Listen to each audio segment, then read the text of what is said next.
Hai, selamat datang di sebuah kanal yang biasa-biasa saja, yang digerakkan oleh orang biasa dan akan terus berjalan dengan biasa-biasa saja.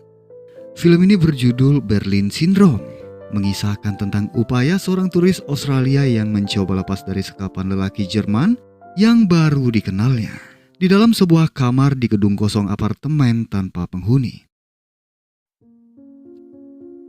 Film mengikuti seorang fotografer Australia bernama Claire yang baru saja tiba di stasiun kota Berlin. Claire menuju ke apartemennya, lalu berjalan-jalan ke puncak bangunan. Di sana Claire bergabung bersama beberapa penghuni apartemen lainnya. Semalaman mereka menghabiskan waktu untuk bercerita hingga tanpa terasa pagi menjelang, dan mereka pun memisahkan diri. Sedangkan Claire tetap di sana menikmati paginya mengambil beberapa gambar dari ketinggian. Setelahnya Claire mulai berjalan-jalan di kota, membeli beberapa souvenir, juga berkunjung ke perpustakaan untuk membaca buku. Keluar dari perpustakaan, Claire berkenalan dengan seorang lelaki bernama Andy yang sebelumnya juga berada di perpustakaan. Andy berprofesi sebagai guru bahasa Inggris, sehingga komunikasi berjalan dengan baik dan semakin akrab.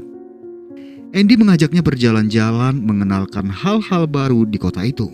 Hingga malam tiba, Andy mengantarkan Claire kembali ke apartemen. Seharian menghabiskan waktu bersama, sepertinya Andy memiliki ketertarikan terhadap Claire. Begitu juga dengan Claire, Andy telah meninggalkan kesan baik baginya. Lalu mereka pun berpisah tanpa bertukar nomor handphone. Keesokan harinya Claire kembali ke kota. Dengan hati risau, Claire menyusuri jalanan berharap dapat kembali melihat Andy. Kebahagiaan itu terpancar ketika di perpustakaan Claire melihat Andy tengah membaca buku yang sebelumnya juga dibaca oleh Claire. Kemudian mereka kembali bersama, suasana terbangun akrab. Andy menawarkan agar Claire tinggal bersama di apartemennya. Tanpa kecurigaan, Claire dengan senang hati menerima tawaran itu, mengambil tasnya, lalu mereka menuju ke apartemen Andy. Sebuah gedung bertempat di kawasan sepi. Bangunan besar itu tampak tak terawat. Apartemen besar itu telah lama ditinggalkan oleh penghuninya. Tapi di dalam, semua terlihat normal. Kemudian bersama mereka melewati malam itu. Paginya terlihat Andy telah berada di sekolah menjalani rutinitasnya. Sedangkan Claire yang baru terbangun berniat untuk keluar mengambil beberapa gambar di kota. Tapi langkahnya terhenti ketika pintu ternyata dalam keadaan terkunci dan Claire tak menemukan kuncinya di dalam kamar. Selepas mengajar, Andy segera kembali. Ia meminta maaf karena lupa meninggalkan kunci kamar. Dan Claire pun tak begitu mempermasalahkannya. Hari itu pun berlalu. Keesokan paginya sebelum berangkat bekerja, Andy mengatakan bahwa ia telah meletakkan kunci kamar di atas meja rias. Claire melalui hari-harinya seorang diri. Ia mulai membuka-buka buku dan menemukan selembar foto seseorang dengan pundak yang bertuliskan "milikku". Kemudian Claire pun menyadari bahwa tulisan yang sama berada di punggungnya. Juga kalung pemberian ibu yang biasa dipakainya telah hilang. Claire mulai merasakan sebuah keanehan, ditambah lagi ketika kunci yang ditinggalkan Andy tak bisa membuka pintu. Semua jendela tak dapat dibuka, bahkan kartu SIM di handphonenya pun telah menghilang. Andy dengan sengaja melakukan semua ini dan Claire telah mencurigai Andy memiliki niat jahat terhadapnya. Upaya lain dilakukan Claire dengan menghancurkan kaca jendela. Tapi Claire dibuat syok saat mengetahui ternyata kaca itu berlapis kaca anti peluru. Ketika Andy pulang, Claire mencari alasan agar bisa keluar, tapi Andy melarangnya. Ia segera mengunci pintu lalu mendapati pecahan kaca, sehingga Andy mengetahui Claire telah berupaya untuk melarikan diri.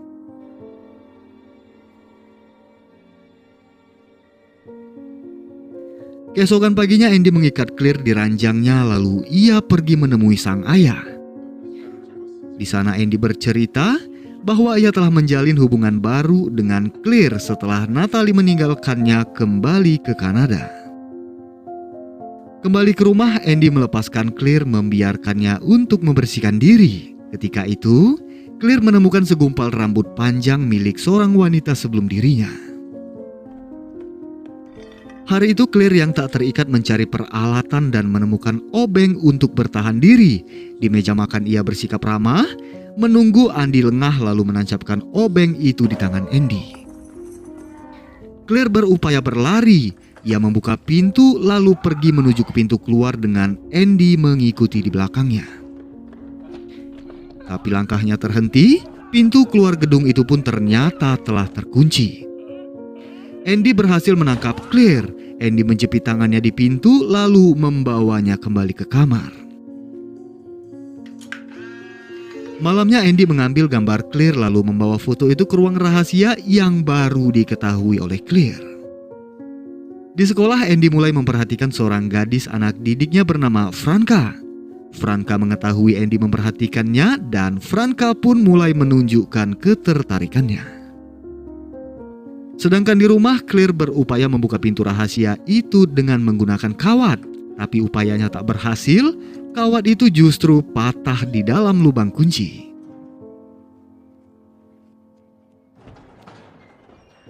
Di luar, Franca tiba dibantu oleh penjaga gedung untuk membuka pintu lalu Franca mendatangi Andy di kamarnya. Claire seperti mendapatkan kesempatan untuk pergi tapi Andy mengancamnya. Kedatangan Franca adalah karena ia menduga bahwa Andy menginginkannya. Begitulah faktanya, tapi keberadaan Claire memaksa Andy untuk mengusir Franca demi menjaga rahasianya. Andy cukup jujur kepada Claire. Ia sedikit memberikan informasi tentang Franca, muridnya di sekolah. Lagi-lagi Andy mengambil gambar Claire, lalu ketika akan membuka ruang rahasia, patahan kawat Claire sebelumnya membuat Andy kesulitan membuka pintu. Sesaat Andy mencurigai Claire telah berupaya membuka ruangan. Claire cukup panik lalu mereda saat pintu itu berhasil terbuka. Malam itu Andy menginap di rumah ayahnya meninggalkan Claire seorang diri di dalam kamar. Ketika pagi, Andy mendapati ayahnya telah tewas terbujur kaku di sofanya. Kesedihan teramat dalam dirasakan oleh Andy. Satu-satunya keluarga yang dimilikinya telah pergi meninggalkannya. Andy kembali dengan membawa kesedihan itu di rumah. Claire cukup memahaminya. Ia begitu mengerti dan mencoba menghibur Andy. Hubungan ini kembali terjalin dengan baik. Mereka kembali tertawa dan bercerita. Andy memberikan Claire hadiah berupa seekor anjing untuk menemaninya. Juga membawa Claire keluar dari rumah. Mereka berjalan melihat salju di hutan tepian kota.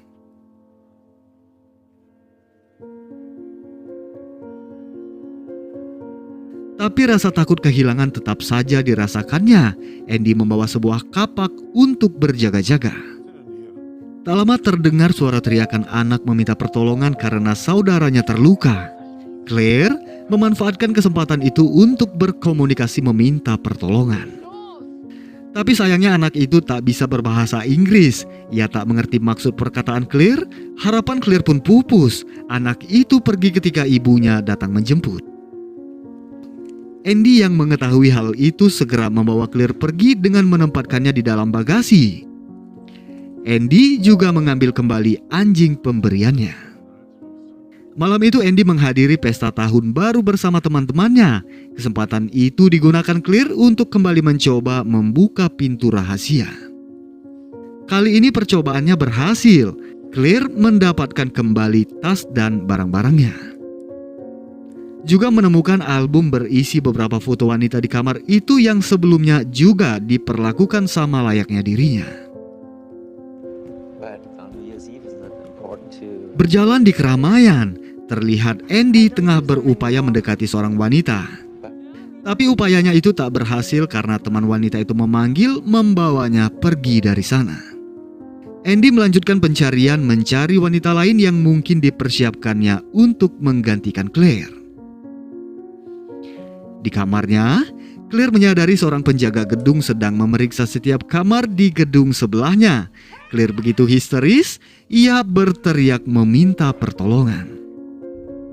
Teriakannya tidaklah terdengar, hanya saja ketika sinar senter mengarah kepada Claire, penjaga menyadari keberadaannya lalu berjalan menuju ke gedung apartemennya.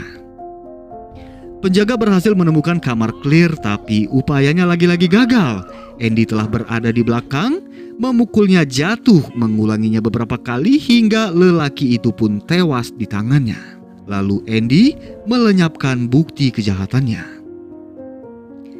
Koran hari itu mengabarkan info pencarian Claire, sehingga Andy meminta Claire berkemas untuk berpindah apartemen pada keesokan harinya. Hey, can you pack your things together? Pack everything in a backpack. Saat itu Claire melihat buku milik Franka di atas meja kerja Andy. Dengan sengaja Claire membakar tangannya untuk mengalihkan perhatian Andy, lalu Claire mengambil buku itu. Claire memanfaatkan kesempatan lain untuk menyelipkan selembar foto di dalam buku milik Franka. Keesokan harinya, ketika buku itu dibagikan, Franka melihat foto dan segera mengerti, lalu meminta izin keluar, tapi tanpa disengaja foto itu terjatuh di lantai. Franka terus melanjutkan perjalanan menuju ke apartemen untuk menyelamatkan Claire.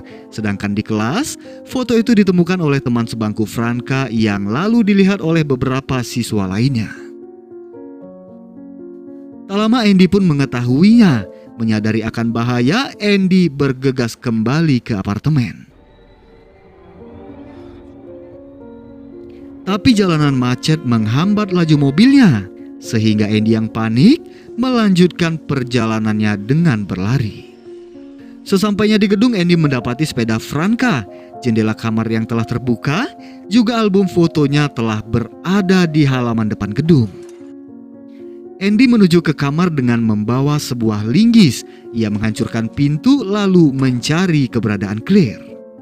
Sedangkan Claire dan Franka hanya berdiam diri di dalam persembunyian.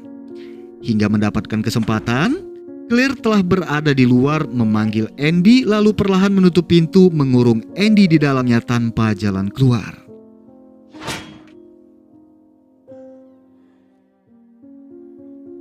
Franka berhasil menyelamatkan Claire. Claire kembali mendapatkan kebebasan, merasakan hidup dan waktunya kembali berjalan. Sedangkan Andy, tak ada yang bisa dilakukannya. Ia hanya menikmati sisa waktu di kursi ruang rahasianya dan kisah berakhir di sini. Sekian dari saya.